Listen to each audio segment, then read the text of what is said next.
Hello बच्चों, let's see the question. Increase in temperature of a gas filled in a container would lead to.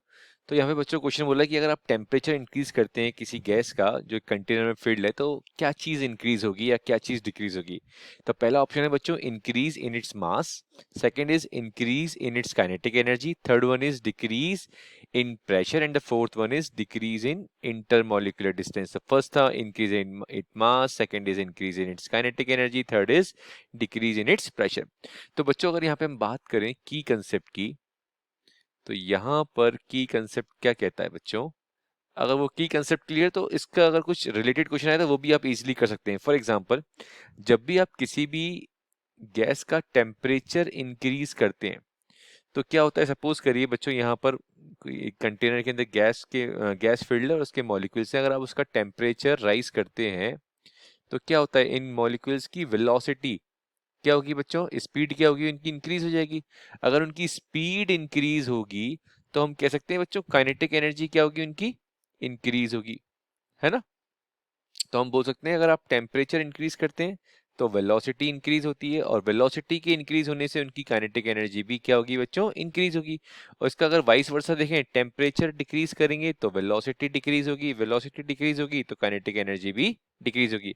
इस concept को आप याद रखेंगे तो इस टाइप का क्वेश्चन आप इजीली कर पाएंगे। तो हम बोल रहे हैं टेम्परेचर के इंक्रीज होने से काइनेटिक एनर्जी क्या होती है बच्चों, इंक्रीज होती है। तो अगर इस की कंसेप्ट के अकॉर्डिंग चलें तो हमारा करेक्ट ऑप्शन कौन सा होगा बच्चों, सेकंड ऑप्शन करेक्ट होगा। अगर आप इस कंसेप्ट के साथ साथ अगर एक फॉर्मूला भी अगर आप याद कर लें तो वो और भी बेटर होगा आपके लिए। अब वो फॉर्मूला क्या होता है बच्चों, तो काइनेटिक एनर्जी का फॉर्मूला होता है बच्चों K equals to 3/2 RNA/T। 3/2 R, ये सब कुछ कांस्टेंट होता है, R यहाँ पे गैस कांस्टेंट होता है, N एवोगैड्रो नंबर होता है, ठीक है, ये भी एक नंबर है तो ये कांस्टेंट होगा। तो काइनेटिक एनर्जी और टेम्परेचर के बीच में बच्चों रिलेशन कैसा निकल के आ रहा है, डायरेक्टली प्रोपोर्शनल रिलेशन निकल के आ रहा है।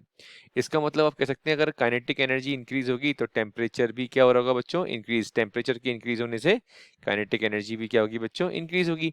और काइनेटिक एनर्जी डिक्रीज कब होगी, जब हमारा टेम्परेचर डिक्रीज होगा। तो इस फॉर्मूले से भी आप कंसेप्ट क्लियर कर सकते हैं, और बेसिक कंडीशन तो आपको मैंने ऑलरेडी समझाई थी, टेम्परेचर के बढ़ने से काइनेटिक एनर्जी इंक्रीज होती है। तो अगर हम करेक्ट ऑप्शन की बात करें बच्चों तो हमारा करेक्ट ऑप्शन क्या होगा, so our correct option is second. So correct option is second. Temperature के इंक्रीज करने से काइनेटिक एनर्जी भी इंक्रीज होती है। So our correct option is second. तो first, third and fourth incorrect है और सेकंड हमारा करेक्ट ऑप्शन है। So I hope this solution is clear to you. All the very best बच्चों।